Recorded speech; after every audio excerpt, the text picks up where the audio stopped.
Really? He doesn't really know when. We get about 30 seconds. Did you do it again? Yeah, I did. It's on. Nice. All right. I love when you do that. Dr. Andrews. Dr. Pursley. Colleague, Yeah, Dr. Pursley. G, Dr. Pursley, whatever you want. Welcome to Between Two Spines, episode 7. We have a guest. 7. Our first guest, Mr. Dwayne Schaaf. And, man of many hats. Many hats. Executive chef, business owner, brewer, world famous yeast grower, cultivator. We'll have to get into that. I'm not exactly sure what that is. He is world famous. Yeah, we have a world famous. He is world famous. We will get into that. So, celebrations and Ebb and Flow. All right. Are you guys open right now? Ebb and Flow, we started last week. We're back on doing courtyard only. At Celebrations, we start, today's Monday, so we start tomorrow on Tuesday. And we're going to do very limited amount of hours. Kind of do curbside from 4 to 6 still, because that's people have really been asking about that.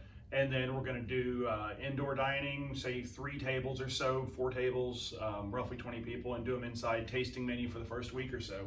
You know, kind of integrate right now the food supply, like the food chain's kind of been silly. So to make sure that basically we're making one menu that'll go for the week, and then we'll work off of that. Sweet. That sounds cool. Yeah, so a lot of people don't understand the regulations with restaurants have right now. Yeah. Oh yeah, You know. lots of. So it's what, 50% capacity? Yeah, and we're doing 25. 25%. Yeah, we're in kind of a fortunate setup. I mean, just by how we are, different rooms. So we're essentially going to do 1 table per room. You know, maximum distancing.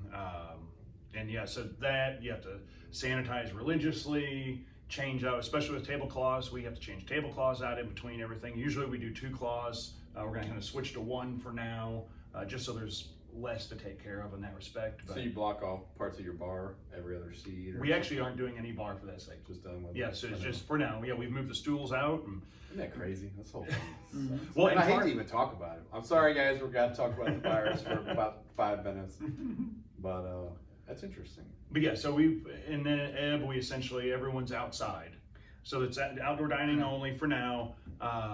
You know, they come in and order. We have the lines with the marks on the floor to keep them separate. It's actually went really well though. So the weather's been favorable for us. So last week was an amazing week to be back finally after being closed for. That's one of the best things about the brewery. They've got the best courtyard. If you guys haven't been yet, the courtyard is worth it alone. Yeah, and it's Ebb and Flow. Yeah, and a lot of people do. It's the, if you're not familiar, it's the old. A lot of people know it's the old Molly's building. Yeah. So they're at the corner of Independence. I was going to say, let's talk about what people want to hear about, and that's food and beer. Yeah. That's generally what people like to hear about. Beer. So, Celebrations, which is, how would you describe Celebrations to somebody? Fine dining, but so it's a fine dining restaurant at heart. But at the same time, I'm from St. Genevieve County, rural. So I grew up with a cooking family. My dad cooked in the military, my mom and my dad for some of their adult life cooked in the restaurants, and I grew up on a farm family. So we grew up, you know, butchering our own animals, canning everything, making all meals. So a lot of the food that I make, even though it's fine dining, you know, it's refined, there's still a lot of home cooking in there. So I do spätzle a lot. God bless you. I mean, that's how it is. It's the German part. But yeah, we do a lot of things in that line. Like I said, right now we're doing tasting menus, but we play around with, you know, we have steaks and we bring fish in every week that are flown in, and it's fantastic. A lot of Did game you always meats. want to be a chef? No, I didn't want to at all. No, I cooked. I started cooking when I was 14 and a half, and essentially did that for 4 or 5 years, short order cooking, you know, just like burgers and sandwiches, and then went to film school. I did medias for 2.5 years, cooking in between, just because that's what I was good at. And then my dad had got laid off, asked me if I'd stay over for a year to help him save the house.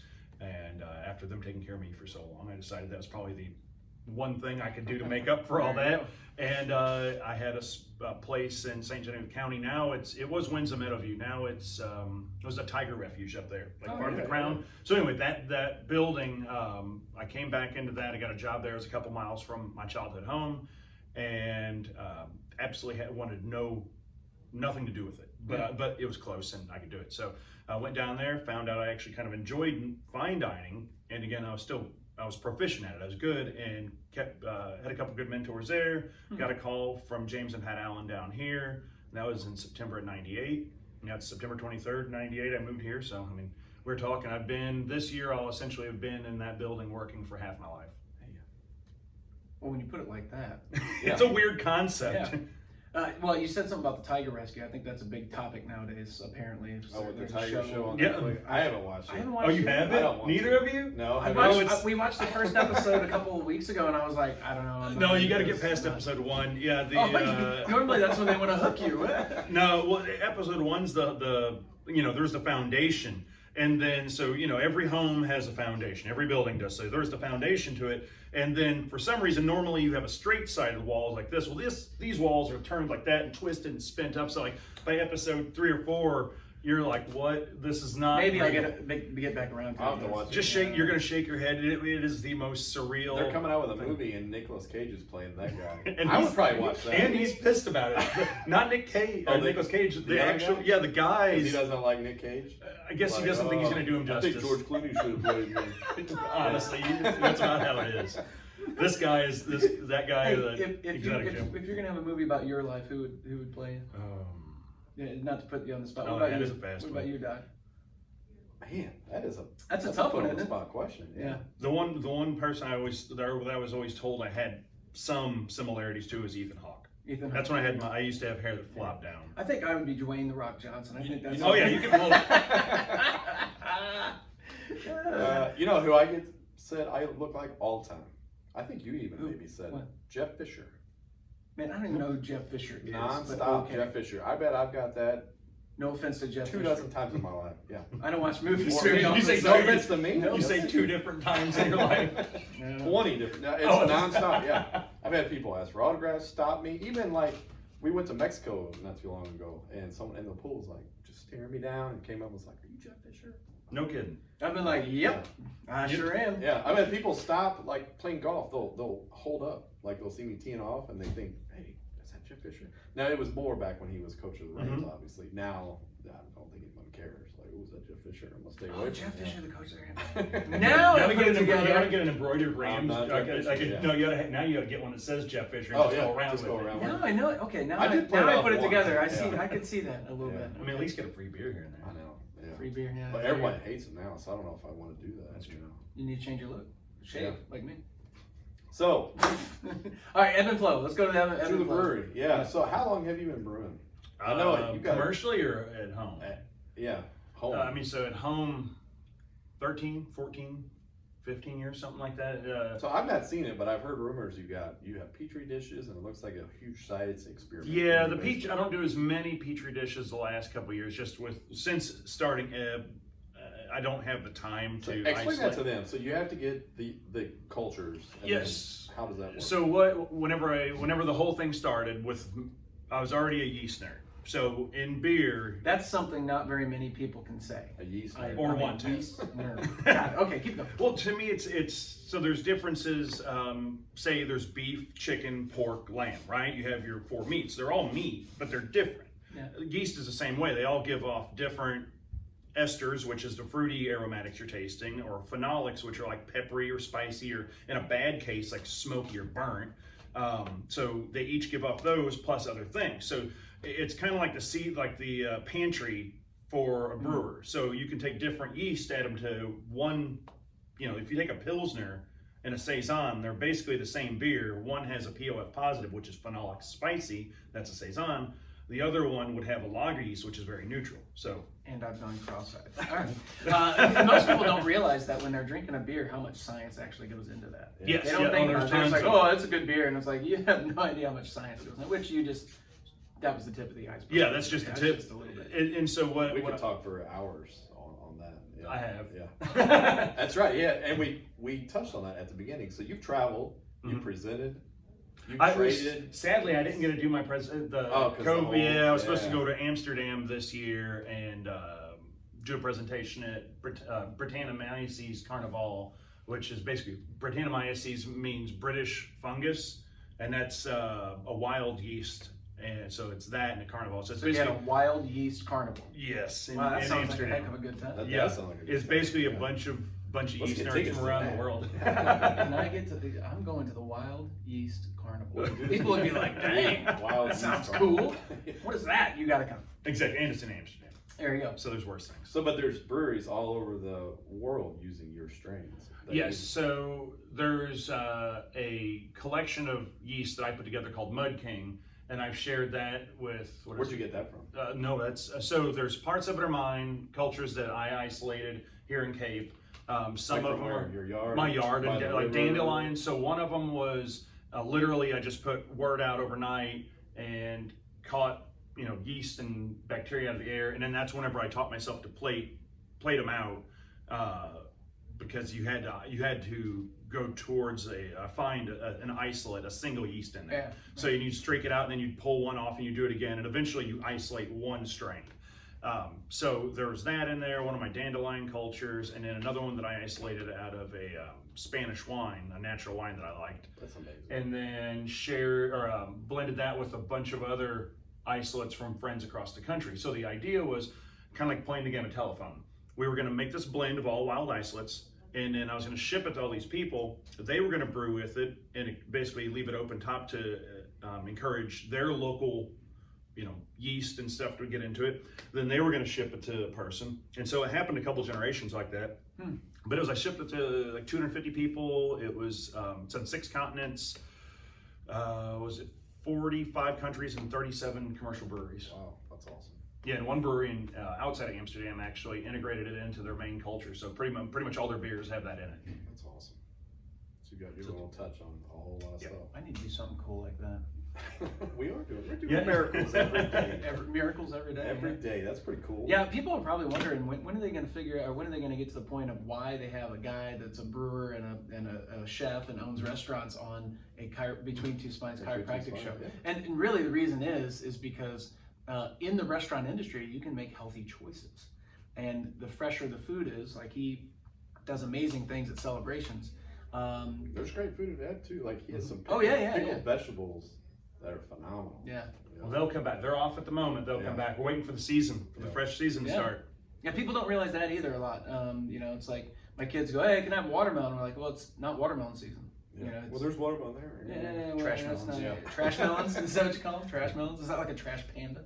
Sure. Yeah. So how many beers of yours is at Ebb and Flow? How many taps do you guys have? I mean, right now we have, I think there's 14 full at the moment, and then we have another 11 different beers in can. And you brought a couple. And I brought a couple. Let's try it. Perfect. Let's talk about them. We have our fancy little. Look at this. Thank you, EVK, for my mug. Yeah. Yeah, great job. That's awesome. See, it's my daughter. On my EK, desk. Yeah. And See? sorry, the first thing in it is going to be beer, but I had coffee. Is that a sorry? yeah, sorry, not sorry. So What do we It's have a coffee here? mug. So this is no labels on these because I just filled them off the taps. But so this is another one of the things that I do and what we've been kind of known for now are kveik. These are Norwegian yeast. That's what we were in the New York Times for that. I think it was literally the day that the pandemic was officialized. Oh, yeah? So yeah, it was a great day for press. It was out on a Friday in print in the New York Times, and Yeah, you can it was smell like it. You can smell smashed it. them with it. So Aromatic. It's good. Yeah. yes, So explain real quick, whenever people come down to try your beers, Mhm. what they should smell. Yeah, just give a little rundown. like how I'd go through as far as the Yeah, tasting. So essentially, whenever now I use a lot of weird words, right? So I'm using kveik. I talk about wild yeast. The long and short of it is, though, there's still a ton of very common flavors. They're not. We do have a couple off the walls, but for the most part, like this is essentially a lager. I mean, so it's just like a, like a Bush Heavy, I guess, in that line. So whenever we do it, it's just smell it, get the aromatics. On this here, it's done with sapphire hop, so a German hop. All the malt in that was done by my friend Caleb up in Indiana. He owns a place called Sugar Creek Malts. And so it's all basically farm and friend processed ingredients. We get them down here, we fermented them with these Norwegian strains that we use, or one of the 25 that we have. And, so with that one there, we're going for a very clean, very approachable, we just call it kveik crispy, because it's got a crisp really, finish really to it. So very easy drinking. It does. And we have ones like that. Right now What we is have this one called? Kveik crispy. So Kveik, kveik. Yeah, those are That little. sounds like a beer named after my daughter. Kate, her name's EVEE-KAY, and you said Kveik, which is KEVK. KVEIK. And that's the Americanized. Over there, it's like Quike. In Norway, they don't really. It's not a hard K, so, but it's like Quike. That's really good. Yeah, I really enjoy that one. Oh, the mail guy's here. Mail guy's here. Mail guy's here. You gotta unlock No, his door. he'll just lay it out there, Just right? lay it out there. Always surprises on Between Two Spines. Hey, we haven't got a phone call yet. We so haven't. we haven't, like, the video hadn't cut off. Oh, that's right. I didn't put it on airplane mode. Dang. But yeah, so we have everything from something like this, like crispy. We have Kentucky Common. That's another kind of famous one for us, I guess. And we're working on folk arts series, basically trying to recreate and resurrect extinct beer styles. A lot of them are from the Baltic and Scandinavian areas. Kentucky Commons from Kentucky, but we're trying to do those. We have some hoppy stuff, sour stuff, everything in between. I like it. My wife and I have been down there and tried them all, and they're phenomenal. Yeah. Fresh, good beers. Well, I mean, I appreciate you coming to this. This is really cool. It's my I'm pleasure. excited. My pleasure. Thanks for Between Two having me. Spines is we don't even know where it's headed yet. We just like talking to people and sharing their stories, and you had some really good information. I don't know how we're gonna improve on it. I don't know either. But I like, please everyone go to Celebrations and Ebb and Flow, support your local businesses. That's why we wanted to have Dwayne on here, local business owner. We support it, want everyone, all our viewers to Like, share, Like, comment, share, go comment, to his yep. Facebook stuff and all that, and like, share, comment, that sort of stuff too. Yep. So, anything Anyway, else you want to Appreciate it. Yeah, No, I don't think so. Everybody. Any specials going on this week at either place? Actually, This will air on Friday, so any specials the next following week. So the following, Easy. I don't know yet. Week to week things. cool. Well, I appreciate you, man. I got nothing else. Thank you. Like I said, Dr. Andrews, Dr. G, thanks to our special guest here, Ebb and Flow Celebrations. You guys like, share, comment. We appreciate it. And that's it, I think.